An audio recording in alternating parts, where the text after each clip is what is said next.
올 하반기부터 실손 의료보험 가입자들은 나이가 들면 보험료가 싼 노후 실손으로 쉽게 갈아탈 수 있고 오는 4월부터는 유병력자도 가입 가능한 별도의 전용 실손보험이 출시됩니다.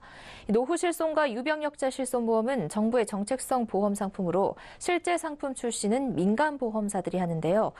보장 공백을 해소하려는 취지는 좋지만 정부가 매번 민간 회사의 책임을 떠넘겨 해결하려는 방식에는 문제가 있다는 지적이 나옵니다. 정홍규 기자입니다. 금융위원회와 금융감독원은 실손보험 가입자가 고령이 되면 별도의 청약서를 만들거나 인수심사 없이 보험료가 저렴한 노후 실손으로 갈아탈 수 있는 제도를 마련했습니다. 은퇴 후 보험료 부담 탓에 보험을 유지하지 못해 의료비 보장 공백이 발생하는 것을 막기 위한 겁니다.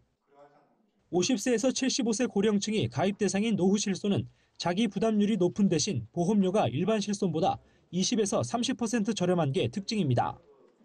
그러나 노후 실손으로 갈아타기 쉬워진다고 해도 고령층의 보장 사각지대가 해소되긴 어려울 것이라는 시각이 많습니다. 실손보험을 노후 실손보험으로 연계하는 것은 바람직하지만 얼마나 실효성이 있을지 의문입니다.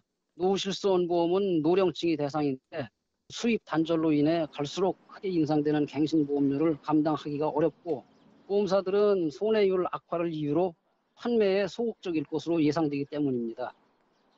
지난 2014년 출시된 노후 실손은 여전히 가입자 수가 3만 명 수준에 불과해 사실상 실패했다는 평가를 받고 있습니다.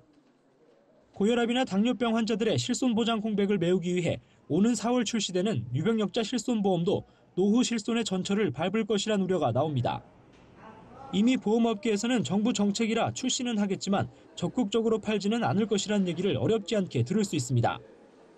업계는 정부가 실손 보험료를 낮추라면서 위험률이 높은 고위험군 상품 출시를 계속 떠넘기는 게 불만입니다.